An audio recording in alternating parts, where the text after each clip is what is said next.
हरे राम राम राम हरे हरे, हरे कृष्णा कृष्णा कृष्णा हरे हरे।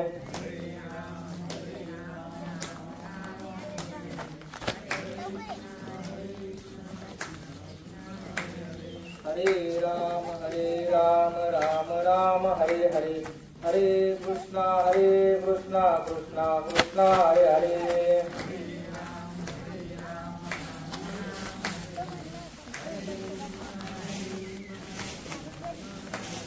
पुंडलिक वरदारी विठ्ठल, श्री ज्ञानदेव तुकाराम, पंढरीनाथ भगवान की जय, माऊली ज्ञानेश्वर महाराज की जय, जगद्गुरु तुकाराम महाराज की जय।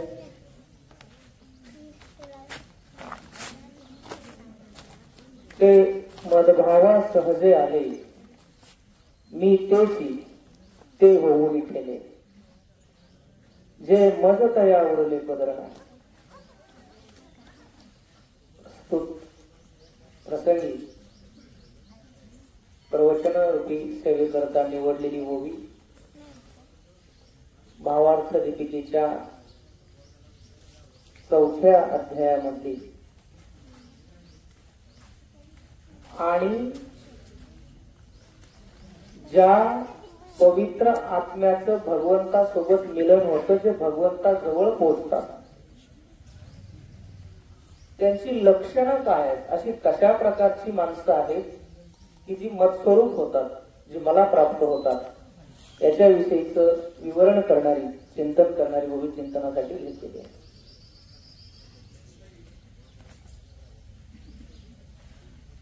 ते मतभावा सहजे आले। माझा जो भाव आहे, माझं जे स्वरूप आहे,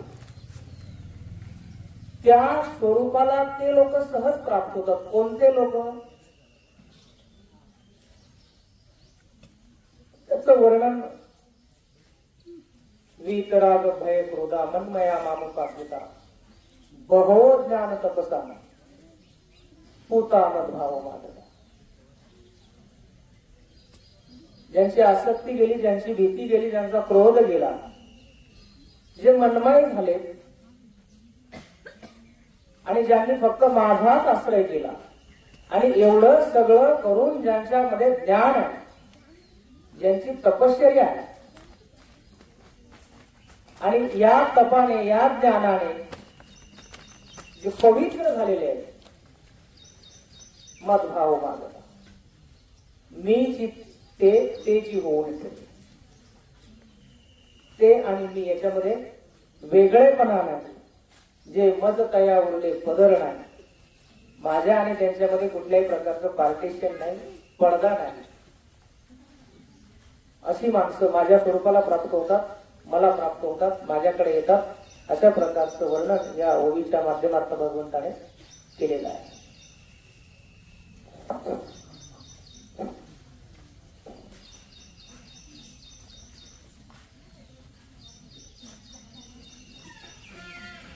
चिंतनाला सुरुवात करण्यापूर्वी परिहार जर द्यायचा झाला तर एका अर्थाने हा वैयक्तिक माझा सुद्धा लॉस आहे। मावशी औपचारिकता म्हणून मावशी म्हणत होता, आम्ही त्यांना अक्का म्हणायचो। पेटमध्ये असताना अक्का असायच्या पेटमध्ये, आणि 15 दिवसाच्या अगोदर रोहन सरांचं माझं बोलणं झालं। श्रीकांत सर आहेत, ते म्हणाले तुम्ही दोघं केव्हा येतात? आम्ही म्हटलो आता एवढ्यात तर काय वेळ नाही, बघू गणपती नंतर। त्याच्यानंतर 15 दिवसांनी ही अशा प्रकारची घटना, दुर्दैवी योग याला म्हणतो आपण। यायचं होतं, येणार होतो, ठरलं होतं, पण अशा प्रकारे यावं लागेल ही नियतीची योजना आहे। भगवंताच्या मनामध्ये काय असतं हे आपण कोणी जाणू शकत नाही, आणि म्हणून मावशींच्या दशक्रियेच्या निमित्ताने या ठिकाणी हे भगवत स्वरूपाविषयीचं चिंतन, भगवत भक्तांचं चिंतन मांडण्याची वेळ आलेली आहे. आणि अशा या प्रसंगामध्ये जो व्यक्ती इहलोक सोडून परलोकामध्ये जातो, परलोकामध्ये पर म्हणजे दुसरा परक्याचा, तर तो परलोक त्याला परकाना वाटता आपला वाटावा,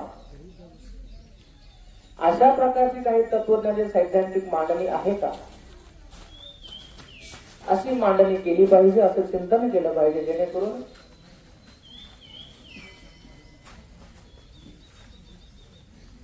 परलोक जो आहे तो परलोक न वाटता आप्तलोक वाटावा.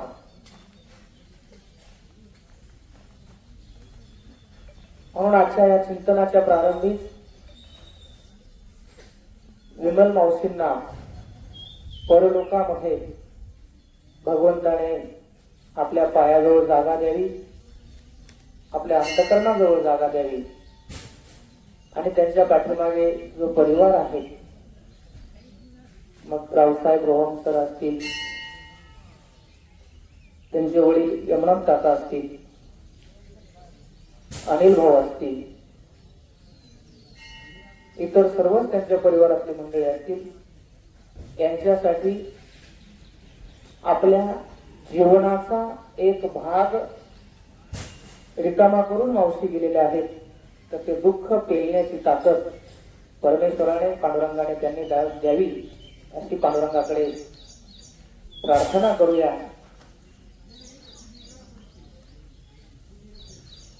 आपल्याकडे मरणाची भीती असतेच, मरण क्लेशकारक दुःखदायक असतच, परंतु त्यातल्या त्यात आहेव मरण हे सौभाग्याचं लक्षण मानलं जातं.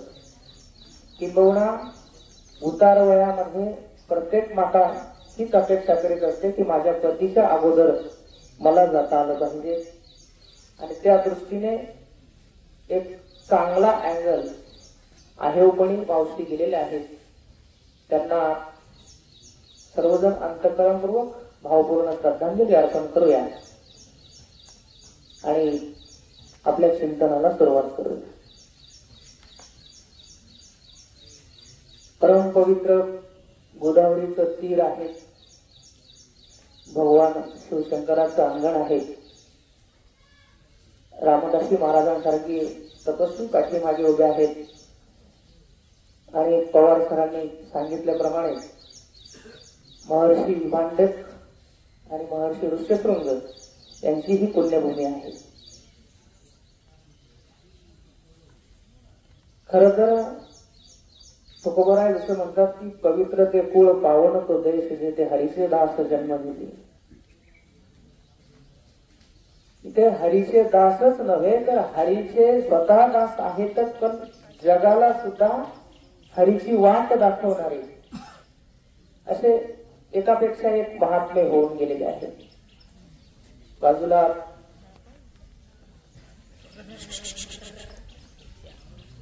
शुक्राचार्य आहेत, महर्षी कच आहेत, पूर्णतांब्यासारख्या ठिकाणाचा विचार केला तर महायोगी चांगदेव महाराज आहेत. अशी सगळी पुण्यवंतांची भूमी आहे. म्हणून या मातीचा आपल्या ललाटाला खिळा आपण लावला पाहिजे. मृत्तिके हनमे पापम, ही माती जर उचलून आपण कपाळाला लावली तर आपले पाप ती हरण करते. असं का हरण करते? कारण ती माती त्या महात्म्यांच्या पदस्पर्शाने पावन झालेली आहे.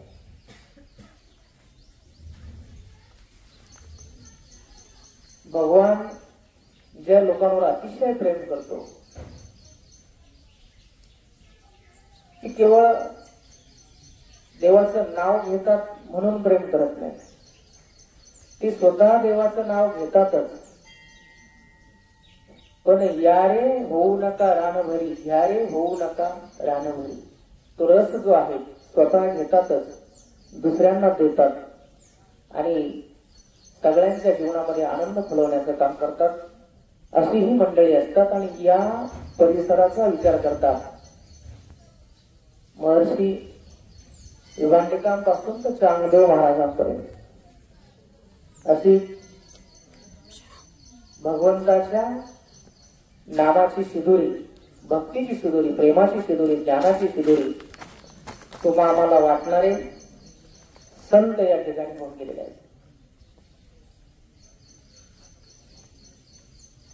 ज्याला आपलं गोत्र माहित नाही,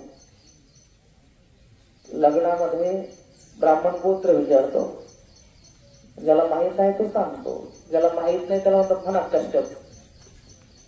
दशक्रिया विधीमध्ये सुद्धा तर्पण करताना गोत्र विचारलं जातं. ज्याला माहित आहे तो सांगेल, ज्याला माहित नाही तो म्हणतो कष्ट. कारण सप्त ऋषी मधले आद्य ऋषी ज्यांच्यापासून सगळी प्रजा निर्माण झाली ते कश्यप आहे. म्हणजे माझं गोत्र जमदग्नी असेल, तुमचं गोत्र वशिष्ठ असेल, पण त्यांचा धागा कश्यपापर्यंत जातो. ग्रेट ग्रँडफादर आहेत सगळ्यांचे. आणि त्या कश्यपांचे पुत्र विभांडिक आहे.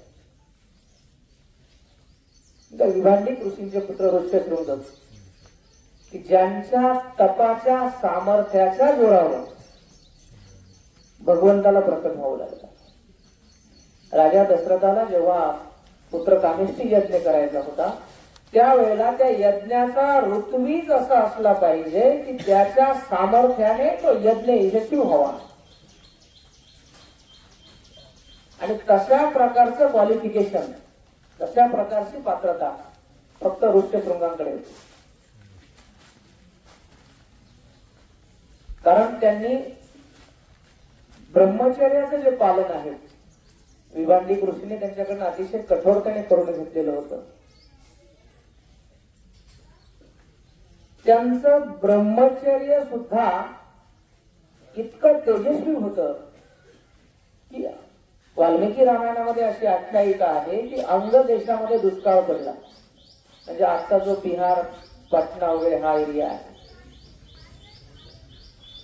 12 वर्षाच्या दुष्काळानंतर कोणीतरी सांगितलं जर शृंग ऋषी ऋष्यशृंग इथे आले तर तुमचा दुष्काळ नष्ट होईल. पण ते काही यायला तयार नाहीत. मग सुंदर स्त्रिया त्यांना बोलवायला पाठवल्या. त्यांच्या मागे ते ऋषी त्या अंग देशाच्या राजधानीमध्ये आले आणि जसा शृंग ऋषीने तिथे पाय ठेवलं तसं पावसाला सुरुवात झाली, दुष्काळ दूर झाला. हे त्यांचं सामर्थ्य. आपल्याकडे जनरली काय होतं, मी माझ्या पुरताच विचारले, मी मोठा साधू आहे, तपाला बसलो, तू मरत आता तू मर, मला डिस्टर्ब करू नको. पण शास्त्र याला साधू म्हणत नाही. पवार सरांच्या मागाशी आम्ही नोट्स बघितल्या भागवतामध्ये. साधू कोणाला म्हणायचे, तुकोबांनी खूप साध्या शब्दात सांगितले, जे का रंजले गांजले त्याशी म्हणे जो आपण. रंजल्या गांजल्यांना जो आपला म्हणतो तो साधू आहे. तुम्ही बाजूला व्हा, मला शिवू नका, मला साधना करू द्या असं म्हणणारा किती हवेत तरंगत असला तो त्याच्या पुरता साधू आहे. त्याच्यापासून समाजाचा उद्धार होत नसेल तर त्याला शास्त्र साधू म्हणून मान्यता देत नाही. शृंग ऋषींनी स्वतःचा तपश्चर्या सोडली दुष्काळ निवारणासाठी. ज्यांनी कधीही स्त्रीचं तोंड बघितलं नाही त्याच्या स्त्रियांसोबत त्या नगरीमध्ये आले, दुष्काळ दूर केला. आणि तेच राजा दशरथाच्या आमंत्रणावरून अयोध्येला गेले. त्या ठिकाणी पुत्र कामेष्ठी यज्ञ संपन्न केला. हा यज्ञ संपन्न केल्यानंतर मला काहीतरी मिळावं, एवढी दक्षिणा मिळेल म्हणून ते गेले होते का? कुठल्याही प्रकारची अपेक्षा न ठेवता जगाच्या जगाचं कल्याण होण्यासाठी भगवान परमात्मा या ठिकाणी येत असेल तर मी माझी तपश्चर्या सोडायला तयार आहे असा जो विचार करतो तो खरा ऋषी असतो.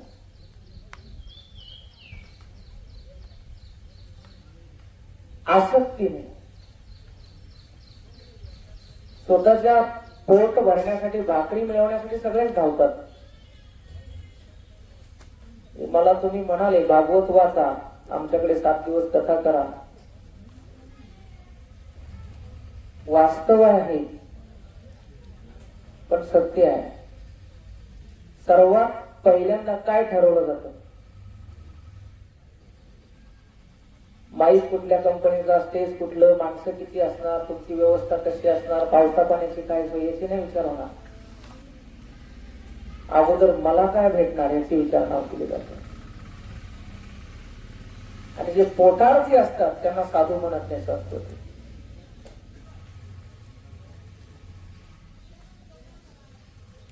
जोपर्यंत माझ्या पोटासाठी काही मिळेल म्हणून मी कुठलं काम करत असेल तर त्या कामामध्ये दिव्यता उभी राहत नाही. दैवी काम कुठल्या कामाला म्हणतो? ज्या कामातनं मला काहीतरी मिळेल याचा विचार न करता जे काम केलं जातं ते दैवी काम. आणि मला काही मिळालं तरच मी उठेल, ही मजुरी आहे. आपण मजूर लावतो ना कांदे कापायला, मका सोंगायला,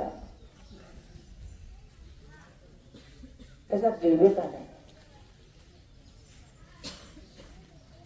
आपण कथांमध्ये, पुराणांमध्ये ऐकतो ना, देव कोणाला म्हणायचं की ज्यांची क्षुधा निवृत्त झाली, त्यांना भूक नाही, ज्यांना तहान नाही, आशना पिपाशा तीर्थवा, ज्यांची भूक गेली, तहान गेली, त्यांना देव म्हणतात. तुम्ही आम्ही जीवनामध्ये सुद्धा तहान भूक विसरून जर काही करत असू, पोटाचा विचार न करता जर एखादं काम करत असेल तर ते दिव्यता. आणि अशा कामाने समाज दिव्य बनतो. त्याला म्हणायचं वितराग. मराठीमध्ये राग म्हणजे क्रोध या अर्थाने आपण शब्द वापरतो, पण संस्कृतामध्ये राग म्हणजे आसक्ती आहे. आसक्ती गेली पाहिजे. मला काय मिळेल, कसं मिळेल, बाय बोरो और स्टील म्हणतो ना आपण, विकत घ्या, उष्ण घ्या, व्याजाने करा, तर ती शक्ती नसेल तर स्टील चोरी करा. येन केन प्रकाराने मिळवण्याचा प्रयत्न केला जातो आणि त्याच्यातनं माणसाचं पतन होत जातं.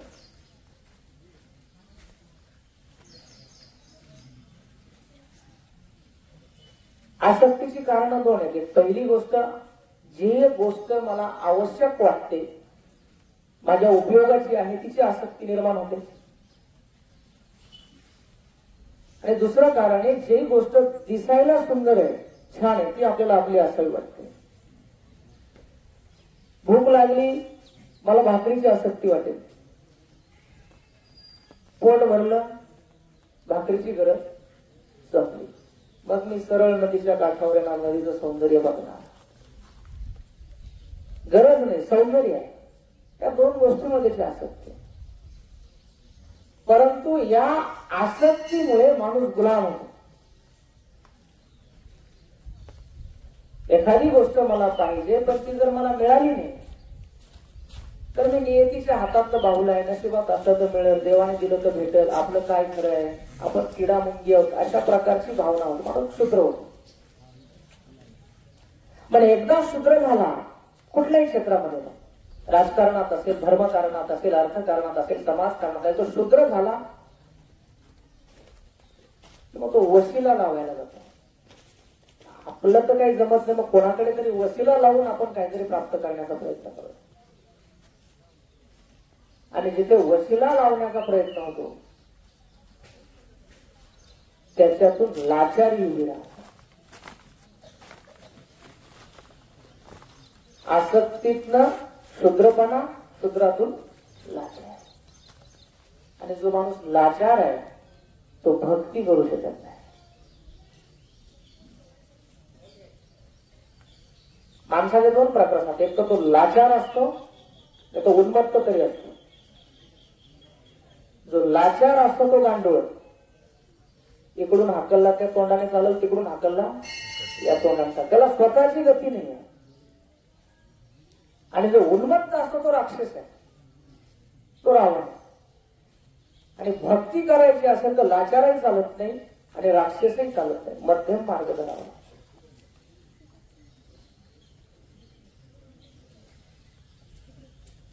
जी गोष्ट सुंदर आहे, जी गोष्ट उपयोगाची आहे, जी गोष्ट दिसायला छान आहे, ती मला मिळाली पाहिजे, माझी असली पाहिजे, स्वाभाविक भावना आहे, त्यात चुकीचं काही नाही.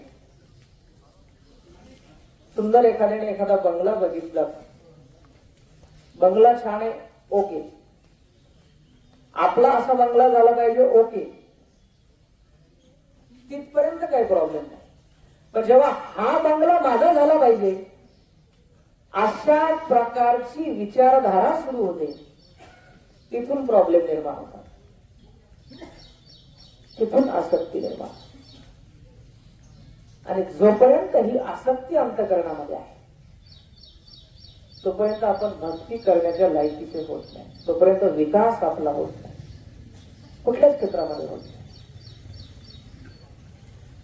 म्हणून जे भगवंताकडे जाणारे असतात, जे देवाचं काम करणारे असतात, ते सर्वप्रथम आसक्ती सोडतात. आणि जे आसक्ती धरून आलेले असतात ते लोकांना दिसत असेल हे देवाचं काम करतात, पण देवाचं काम नसतं. अमुक एका गावामध्ये भागवत कथा केली म्हणजे मला कीर्ती मिळेल, अमुक अमुक एवढं मानधन मिळेल, अमुक अमुक पेपरला बातमी छापून येईल, अमुक अमुक चॅनलवर त्यांच्याकडे ते लाईव्ह दाखवतील, अमुक अमुक एवढे लोक बघतील, अशा प्रकारचे गणित डोक्यात ठेवून जे केलं जातं ते दैवी काम आहे. आणि ज्याला अशा प्रकारची आसक्ती आहे तो कितीही रात्रंदिवस धावला दैवी काम उभं राहत नाही. आसक्ती गेली आहे पहिली पाहिजे. वीतराग भय क्रोधा मनमया मामोपासुता, सप्तपदी 7 लक्षणं झालेल्या, 7 पायऱ्या ओलांडून जर तुम्ही गेली तर त्याच्याशी तुमची भेट होणार आहे. त्यातली पहिली पायरी आसक्ती सोडा.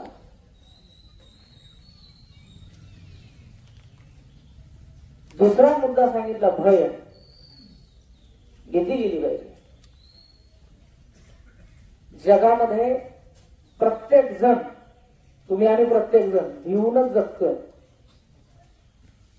आणि जोपर्यंत माणूस भिवून जगतो, घाबरून जगतो, तोपर्यंत भक्तीचा अधिकारी नाही, तो ज्ञानाचा अधिकारी नाही, तो प्रेमाचा अधिकारी नाही, नवे नवे तो जगण्याचाच अधिकारी नाही. भेकड जगला काय आणि मेला काय, दिसायला त्याच्या कॅलेंडरवर आयुष्य दिसत असेल 40 वर्षाचा आहे, 45 वर्षाचा आहे, पण भेकड आहे, जगून न जगल्यासारखाच आहे. म्हणून भगवान जी 26 लक्षणं सांगतात ना दैवासुर संपद विभागामध्ये, अभयम तत्व संस्कृती ज्ञान योग व्यवस्थिती स्वाध्याय या 26 गुणांचा धुरेचा गुण जो आहे ना, अग्रभागी अग्रेसर असणारा गुण आहे तो अभय आहे.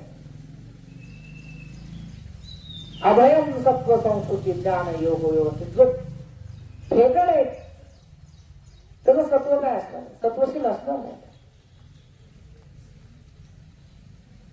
त्याला ज्ञान मिळणार नाही, ज्ञान मिळायला योग होणार नाही, भगवंताशी मिलन होणार नाही.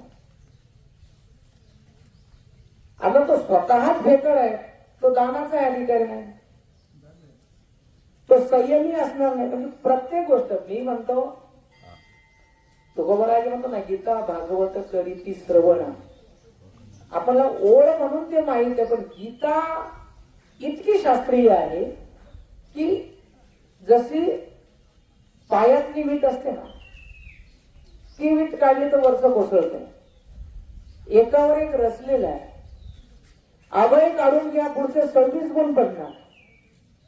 अभयाच्या पायावर दैवी गुणसंपत्ती उभी आहे. आणि जो निर्भय होतो तोच भक्तीचा अधिकारी. नाम घेता कापे तो भक्तीचा अधिकारी. जवळ येता काळ धाके.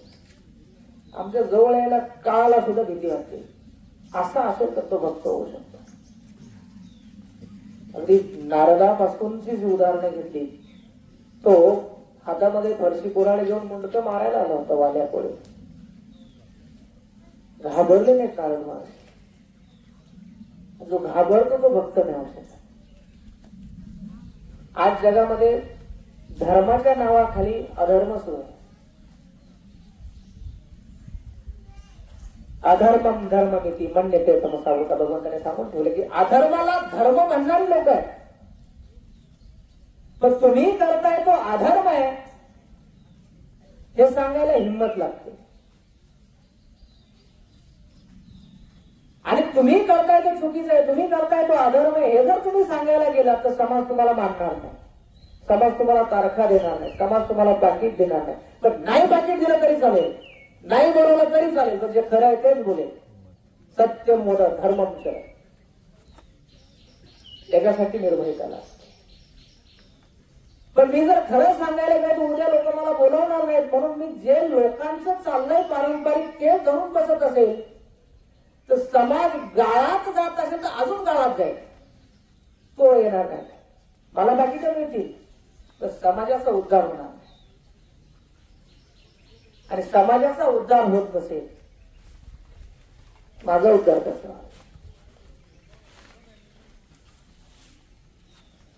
भक्ताचं जीवनाचा हेतूच असतो उद्धाराया जन जड. हा हेतू आहे मानवी. कशाला जन्माला आलो मी? जन्माची व्याख्या जर केली, life is between B and D. D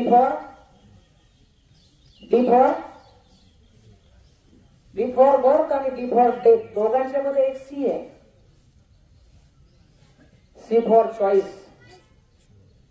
C for मी कसं जगावं, कसं वागावं, कसं बोलावं, कसं चालावं याचा निर्णय घेण्याची शक्ती माझ्यामध्ये असली पाहिजे, ते सामर्थ्य माझ्यामध्ये असलं पाहिजे.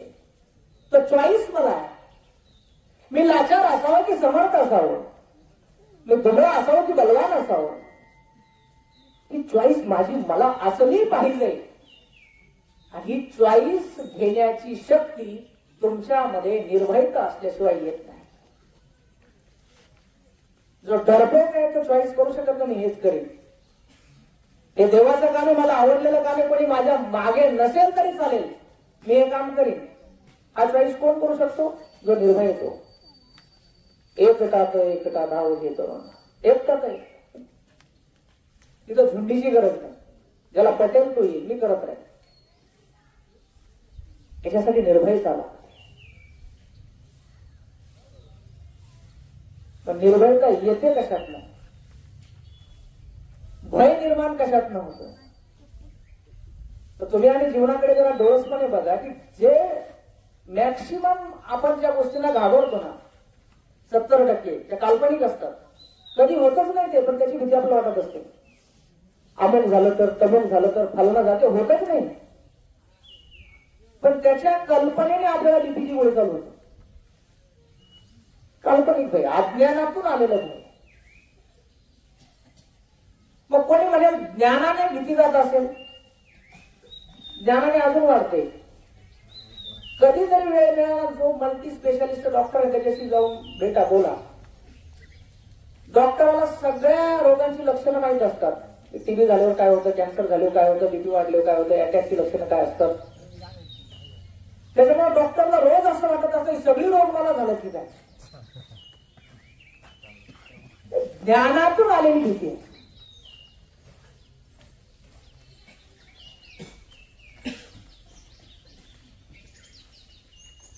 एकाला सकाळी सकाळी त्याने ब्रश करताना असं रक्त आलं, जरा बेसिन मध्ये लाल पडलं. तो टेन्शन मध्ये सांगायला लागला, मला टीबी झाला काय, रक्त पडलं. त्याला म्हटलं रात्री काय खाल्लं होतं? तू म्हटलं काय नाही, भाजी पोळी खाल्ली. तू म्हटलं त्याच्यानंतर? तो म्हटलं पान खाल्लं होतं. म्हटलं हे पान पडलंय. मग तो ब्रश करताना रक्त आलं तर टीबी असू शकतं, त्याचं ज्ञान आहे. पण माझ्या तोंडात जे लाल पडलं त्याच्यामुळे मला टीबी झाला ही त्याची भीती. ज्ञानातनं पण भीती येते, अज्ञानातनं पण भीती येते. भीती जाते कुठून? भीती घालवण्याचे दोनच उपाय. एक तर तुम्ही आम्ही निष्पाप असलं पाहिजे, आणि दुसरी गोष्ट तुम्ही आम्ही आश्रित असलं पाहिजे. द्यायचं काय कारण आहे? कर नाही त्याला कर कशाला? कर नाही त्याला म्हणतो ना आपण. तर तुम्ही आम्ही छाती ठोकपणे सांगू शकतो का मी निष्पाप आहे? कोजरे दादा ते अथेन्स नगरी मधलं ते ख्रिस्ताचं उदाहरण सांगतात. सगळ्यांना माहित असेल ज्यांनी दादांना ऐकले त्यांच्या. एका गावामध्ये एक वाईट चालीची बाई असते. मग सगळं गाव मिळून पंचायत बसते आणि ठरवतात आता या बाईला शिक्षा करायची. मग गावाच्या चावडीवर तिला उभं केलं जातं आणि न्यायाधीश निर्णय असा देतात की हिला दगडाने ठेचून मारायचं या बाईला. मग सगळे जण आजूबाजूचे दगड हातात 2-2 गोटे घेऊन आले. ती बाई चौकात उभी आहे आणि आता मारा म्हटले की दगड मारा. तेव्हाच त्या येशू ख्रिस्ताने असं सांगितलं की दगड मारा, पण त्यानेच दगड मारायचा ज्याने आयुष्यात एकही पाप केलेलं नाही. सगळे दगड आपोआप खाली पडले. कारण तुम्ही आम्ही जीवन जगत असताना कळत न कळत रोज पाप होत. रोज. म्हणून आपण रात्री झोपताना म्हणतो ना, विहितम अविहितम वा सर्व मिळतं तक्षम असतो. तेव्हा माझ्याकडनं माझ्या कळत माझ्या न कळत जे काही पाप घडलं असेल त्या सगळ्या पापांची मला क्षमा करा. जय जय करुणाब्धे श्री महादेव शंभो. करुणेचा सागरा देवा मला क्षमा करता. कारण अशी अनेक पाप आहेत जगामध्ये की जी डायरेक्टली मी करत नाही, प्रत्यक्ष मी करत नाही, पण इनडायरेक्टली ती पाप माझ्याकडे येतात. साधं उदाहरण सांगतो. गाय दूध देते. गाय कोणासाठी देते? कोणासाठी देते? का डेअरीसाठी देते? काही बहादर असे आहेत, गाय व्याल्यानंतर ते वासरू मारतात, त्यात भुसा भरतात. धार काढायच्या वेळेस तो भुसा भरलेलं वासरू गायच्या समोर ठेवायचं आणि धार काढायची. म्हणजे वासराच्या वाट्याचं 2 लिटर एक्स्ट्रा डेअरीला. बरोबर? तुम्हाला मिळतं काय? डेअरीचं दूध घेत नाही. मी नाशिकमध्ये राहतो, मग मी पिशवी घेतो कुठल्या तरी XYZ कंपनी. आणि त्या पिशवीतलं दूध माझ्यासहित माझं घरदार खातं. चहात पीत असतील, भाकरीत खात असतील. ते पाप माझ्या डोक्यावर बसतं. वासरू मी मारलंय का? वासरू मारणारा वेगळा आहे, पण वासरू मारण्यातनं जे दूध निर्माण झालंय ते दूध माझ्या ताटात आलंय म्हणून ते पाप माझं. मग मी असं म्हणू शकतो की मी निष्पाप आहे? हे एक उदाहरण झालं. तुमच्या आमच्या जगण्यामध्ये आम्ही ही चप्पल घालतोय. चप्पल किती जणांच्या मुंडक्यावर पाय देऊन ती चप्पल त्या कारखान्यावाल्यांनी बनवली माहिती आपल्याला? आपण हा मोबाईल वापरतो. किती जणांचे पगार थकवले, कोणाचे बुडवले, कोणाचे काय हाल झालेत, कोण कुठे ऍक्सिडेंट मध्ये गेलाय, कोणाच्या कसल्या प्रकारच्या वासना त्या वस्तूमध्ये आहे ते आपल्याला माहिती आहे. पण मी वापरतो ना तो फोन, ते पाप माझ्या खिशात घेऊन मी रोज फिरतोय. मी हे कपडे वापरतो. हे कपडे वापरताना कुठल्या शेतकऱ्याच्या शेतात तो कापूस आणला, त्या शेतकऱ्याला कमी भाव मिळाला तर कुठल्या भावाने त्याने ते कापूस विकलेला आहे व्यापाऱ्याला. ते पाप एकट्या व्यापाऱ्याचं नाही, तो कपडा माझ्यापर्यंत येऊन पोहोचतात.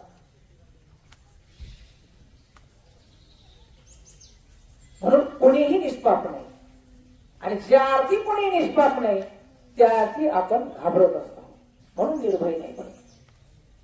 निर्भय व्हायचं असेल तर निष्पाप व्हायला पाहिजे. निष्पाप व्हायचं असेल तर आपल्या पापाची कबुली दिली पाहिजे.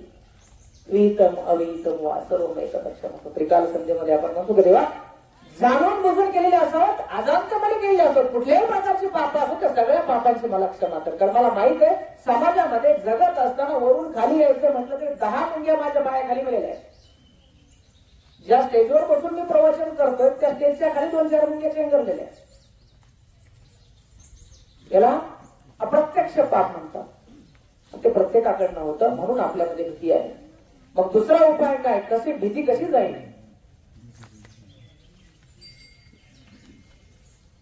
आश्रित बनलं पाहिजे. कोणाचं आश्रित? तुकोबाराय खूप सुंदर सांगतात, बळीयाचे अंकित आम्ही झालो. अरे आम्हाला सांभाळणारा इतका बलवान आहे, आंडू पांडूला आम्ही घाबरतच नाही. साधं उदाहरण सांगतो, लहान मूल असतं 1 वर्षाचं, त्याला आपण असं अंगणात घेताना खेळताना असं वर फेकतो, झेलतो, वर फेकतो, झेलतो. प्रयोग करून बघा, त्या मुलाच्या ऐवजी बायकोला फेकावं, ती मला तपासायला न्यावं लागेल. ती फेकायच्या आधी आयो बाबा म्हणून 4-5 वेळा. बायको घाबरते, मुलगा घाबरत नाही. काय कारण? कारण मला फेकणारा बलवान आहे, समर्थ आहे, त्याने कितीही फेकत तर मला पडू देणार नाही, याचा त्या बाळाला विश्वास आहे. कारण तो पूर्ण त्या बापाच्या आश्रयाने, त्या मामाच्या आश्रयाने, जो कोणी फेकणारा त्याच्या आश्रय नाही त्यावेळेला. मग आश्रित आहे म्हणून भीती. आणि तुम्ही आम्ही आश्रित नाही आहोत म्हणून आमची भीती जात नाही. 4 दिवस या देवाला अभिषेक करू नाही गुणाला तो देव कंपल्सरी म्हणून भीती आहे. कुठेतरी आपल्याकडे तुकोबारायांची भाषा आहे, करुणिया मन एक विध. कोणता त्याग असला पाहिजे, सगळीकडे हिंडा. संध्याकाळी दावणीवर आलं तो बैल चांगला, बरोबर नाही. आमच्याकडे डोंगर आहे, बैल सोडून देतात, पहाटे 3-4 वाजता सोडून द्यायचे, ते 8 वाजता बरोबर दावणीवर येतात. आणि ज्याला रोज जाऊन आणावं लागतं धरून, ते बैल विकून टाकतात, हे दावणीवर येत. हे सामान्य संसारात अशीच आहे. तर तुम्ही आणि जर वारागणीच देव बदलत असू, तर जे मोबाईलला स्टेटस बघतात बघा, आज काय वार आहे, रविवार, आज बऱ्याच लोकांच्या स्टेटसला खंडोबा असणार, उद्या महादेव, मंगळवारी देवी, प्रत्येक वारी यांचा देव बनवतो. आणि जर इतक्या चंचलपणे इथून उडून तिथे, तिथून उडून तिथे आम्ही बसणार असू, तर आम्हाला आश्रय कुठे राहणार? आपल्याकडे एक म्हणे, 12 घरचा पाहुणा उपस्थित. 12 घरचा पाहुणा, बरोबर की नाही? समजा 5 भाऊ असले, एकच बहीण असली, ती आली, त्या भाऊजाला वाटतं तिच्या घरी जेवण, तिला वाटतं तिच्या घरी जेवण, तिला वाटतं तिच्या घरी जेवण, शेवटी तिथून त्याच्या घरी जेवण जेवण, बरोबर आहे? तुमचा आश्रय पक्का असला तर तो मागे पुढे उभा राहतो. देव उभा, आणि एकदा तो मागे पुढे उभा राहिला, अभयम तत्व संस्था किती जाते. वीत राग, वीत भय, आणि तिसरा मुद्दा सांगितला वीत क्रोध. वीत राग भय, क्रोध गेला पाहिजे. मुळात तुम्हा आम्हाला क्रोध काय येतो? तर आपण स्वतःला कोणीतरी टिपोजीराव समजत असतो, मी फार शहाणा आहे. घरात बायका पोरांवर आपण रागावतो, मुलं मनासारखं वागत नाहीत, मग आपलं सटकतं. यांच्यासाठी मी इतकं केलं आणि मुलं ऐकत नाहीत. आपण करणारा तू कोण आहेस? बरोबर की नाही? जो म्हणतो मी तुमच्यासाठी इतकं केलं म्हणजे काय केलं? त्याच्या नाकातनं जाणारी हवा ऑक्सिजन मध्ये फिल्टर करून कार्बन डायऑक्साईड बाहेर आणण्याचं काम तू केलंस. त्याला बाजरीची भाकर काटा पडून त्याला त्याचं 6 इंचाचा 6 फूट तू बनवलास का? सांभाळणारा वेगळा आहे. मग तू कशाला राग कर, तुमच्यासाठी इतकं केलं असं कशाला म्हणतो? हे एक कारण आहे. मी यांच्यासाठी इतकं केलं, त्यांना जाणीव नाही, माझा राग येतो. तू करणारा कोण आहे? करता करवी तर तू आहे. एकदा कर्तेपणाचा अहंकार गेला, राग कमी होतो. दुसरा मुद्दा आहे, बऱ्याच वेळेला आपल्या संसारामध्ये, आपल्या व्यवसायामध्ये काहीतरी अडचणी निर्माण होतात ना, आपल्याला वाटतं अरे याच्यामुळे माझं वाटलं झालं, या अमुक अमुक व्यक्तीने असं केलं म्हणून माझं नुकसान झालं. शास्त्रकार काय सांगतात, सुखस्य दुःखस्य ककोटी दाता परो ददाती कुबुद्धी रेषा. तुझं सुख तुझं दुःख देणारा दुसरा कोणी नाहीये, तो तूच आहे. दुसरा मला दुःख देतो ही कुबुद्धी आहे. कर्म सिद्धांताचं जर मानलं तर कर्म सिद्धांतानुसार तुमच्या आमच्या जीवनामध्ये जे काही घडतं ते तुमच्या कर्माचं फळ असतं. म्हणून माझ्या जीवनामध्ये संपत्ती आली ती माझ्या काहीतरी कर्मामुळे आली. माझ्या जीवनामध्ये नुकसान प्राप्त झालं ते सुद्धा माझ्या कर्माने प्राप्त झालं. शेजाऱ्याने असं केलं म्हणून माझं नुकसान झालं असं म्हणणारा मूर्ख असतो. आणि एकदा ही समज निर्माण झाली तर दुसऱ्यावरचा राग करणं, कशाला कोणावर रागवायचं, माझ्याच कर्माचं फळ आहे. साधं कोणी कट मारला, थोडासा ऍक्सिडेंट झाला, आपण दुसऱ्याला दोष देतो.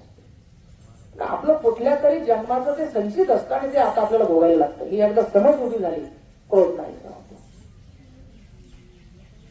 आसक्ती गेली, भीती गेली, क्रोध गेला की मग माणूस थोडासा भक्ती करण्याच्या लायकीचा होतो. मी सांगितलं ना, एक वीट काढली की पुढच्या वीटा उद्या राहत नाही, तसा हा शब्द काढल्याशिवाय पुढचा शब्द संपत नाही. वीत राग भय क्रोधा मनमया.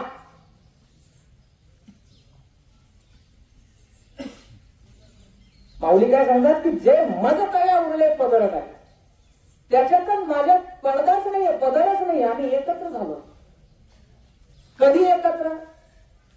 जोपर्यंत तुझे आणि माझे गुण जुळले तोपर्यंत लग्न होत. आपल्याकडे म्हणतात 36 गुण जुळवतात, पण नाही 36 तर कमीत कमी 21 तरी जुळले. वीतराग होणं, वीत भय होणं, वीत क्रोध होणं, आसक्ती सोडणं, भीती सोडणं, क्रोध सोडणं, या 3 गोष्टी सोडल्या मग माणूस भगवंताचं चिंतन करू शकतो. मग भगवंताच्या नामाचं ध्यान करू शकतो, रूपाचं ध्यान करू शकतो, जप करू शकतो. मनामध्ये राग घेऊन कोणी जर ध्यानाला बसलं ध्यान होणार नाही. मनामध्ये आसक्ती घेऊन मला एवढे कोटी मिळावे, मला एवढे लाख मिळावे, मनामध्ये मार्केट असेल, मनामध्ये सोन्याचा भाव आहे, चांदीचा भाव आहे, एवढे लाख टाकले एवढे लाख कमी होतील असं असेल तर पांडुरंगाच्या समोर बसून त्याला पांडुरंग दिसणार नाही, त्याला तो मार्केटचा चार्ट दिसेल. खाली गेलं वर गेलं. मनमय होण्यासाठीची ही गोष्ट आहे.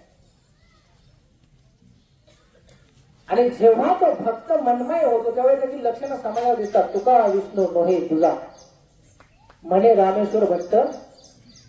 थर्ड पर्सनही सांगू शकतो की हा भगवत स्वरूप झालेला आहे, हा देव स्वरूप झालेला आहे. आणि उपनिषदांची जी भाषा आहे, वेदांताची भाषा ती हीच आहे, तत्वमसी. तेन त्वमसी, त्याच्यामुळे तू आहेस. स्वतःला फार काय असा टिकोजीराव समजू नको. तू आहेस, तू जो काय बोलतोस, जो काय खातोस, जो काय चालतोस, तुला इथे बसून प्रवचन करण्याची शक्ती देणारा तो आहे आणि समोरच्याला बसून ऐकण्याची प्रेरणा देणाराही तो आहे. मग मी सांगतो आणि तो ऐकतो, हा गर्व वाढून ते नको मग. का त्याच्यामुळे तो आहे? तसे तो म्हणजे तू त्याचा आहेस, तो त्याचा आहेस.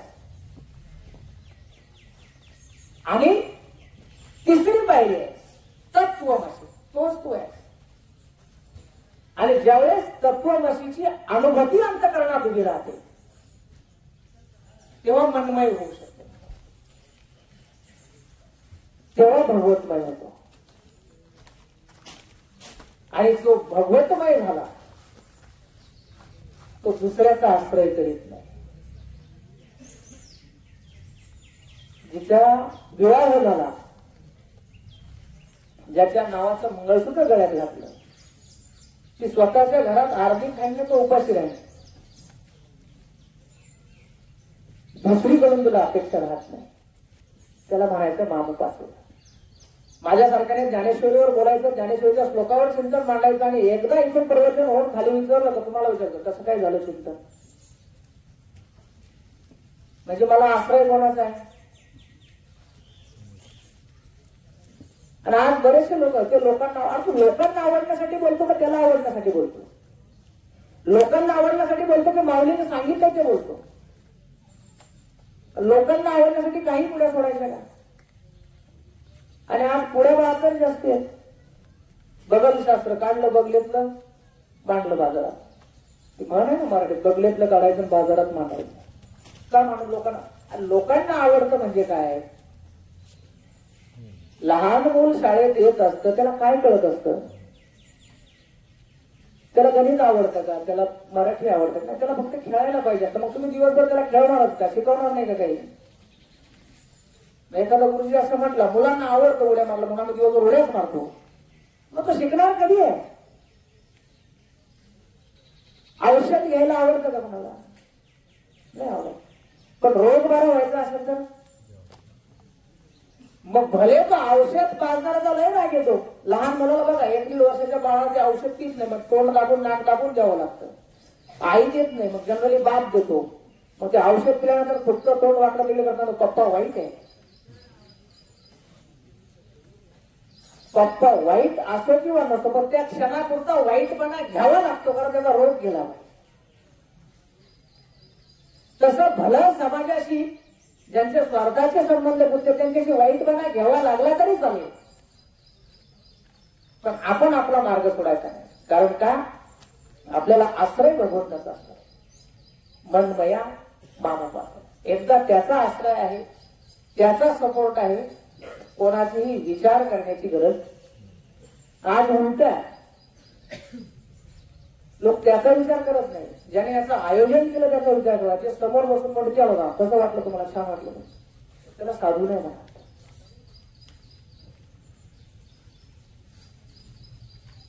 सगळा भार जो आहे तो एकदा भगवंतावर घातला की तुमचे खांदे मोकळे होतात,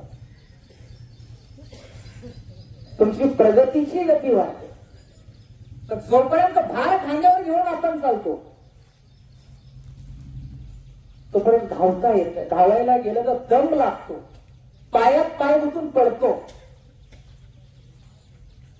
पण खांद्यावरचा भार जर तुम्ही उतरवून ठेवला असेल तर मोकळे राहता. आणि भगवंताचा आश्रय घेणं म्हणजे काय? की सगळी बायका, पोरं, संसार जे काय असेल, माझी डिग्री, मी डॉक्टर रमेश वाघ, प्राध्यापक रमेश वाघ, हे डॉक्टर प्राध्यापक हे सुद्धा ओझेच आहे. हे डबल स्टार ट्रिपल स्टार खांद्यावरचे ओझ आहे. जया अंगी मोठेपण तया, मोठेपण म्हणजे काय? हे ओझ आहे. ते ओझ एकदा ठेवलं की आपण स्वतंत्र होतो, आणि जो स्वतंत्र होतो तो भक्तीचा अधिकारी होतो. पूर्वी अशी म्हणजे अजूनही तशा प्रकारचे वंशाला दिवा पाहिजे, मुलगाच पाहिजे. का मुलगा पाहिजे? मुलगा असेल तर मुक्ती मिळते, नसेल तर मुक्ती मिळत नाही असं म्हणायचं. त्याला कारण आहे, माझं जे 12-15 एकर ऊस आहे, 12-15 एकर सोयाबीन आहे, 12-15 एकर मका आहे, हे माझ्यानंतर कोण सांभाळेल याची सोय म्हणजे मुलगा. मग मरताना त्याला कळतं मी जरी गेलो तर पप्या आहे, तर त्याला मुक्ती. तर असं वाटण्याचं कारण काय? त्या 12-15, 5-50 एकराचं ओझं त्याच्यावर आहे म्हणून तसं वाटतं. ते ओझं अगोदर उतरून ठेवलं पप्या असला काय नसला काय. म्हणून भगवंताचा आश्रय करणे गरजेचं. मामोपाश्रिता हा सगळं माझ्या पायाजवळ ओझं उतरून ठेवतो, मोकळा होतो, प्रिय. आणि हे एकदा सगळं झाल्यानंतर मग तू ज्ञानाचा अधिकार. बहवो ज्ञान तपसा. ज्ञान कसं मिळेल? तपाने मिळेल. तद्विधी प्रणिपातेन परिप्रश्नेन सेवया. सेवा करावी लागेल, विचारावं लागेल. कोणीतरी बळच येऊन तुझ्या ताटात वाढणार नाही. तप करावं लागेल, साधना करावी लागेल. आणि हे सगळं केल्यानंतर पुता मदभाव मागता. पूत म्हणजे पवित्र हो. तुझा राग गेला पाहिजे, तुझी भीती गेली पाहिजे, तुझी आसक्ती गेली पाहिजे, तू मनमाई झाला पाहिजे, तू माझाच आश्रय घेतला पाहिजे, आणि तू ज्ञान आणि तप केलं पाहिजे, तर तू माझ्याकडे येशील. आणि जेव्हा तू माझ्याकडे येशील ते मदभावा सहजे आले. मी ते जिथे होऊन ठेले, जे मद दया उरले पदर नाही. ते सहजपणे मला प्राप्त होतात, माझ्या स्वरूपाला येऊन मिळतात, भगवत स्वरूप होतात. आणि त्यांच्यात आणि माझ्यामध्ये कसल्याही प्रकारचा भेद उरत नाही.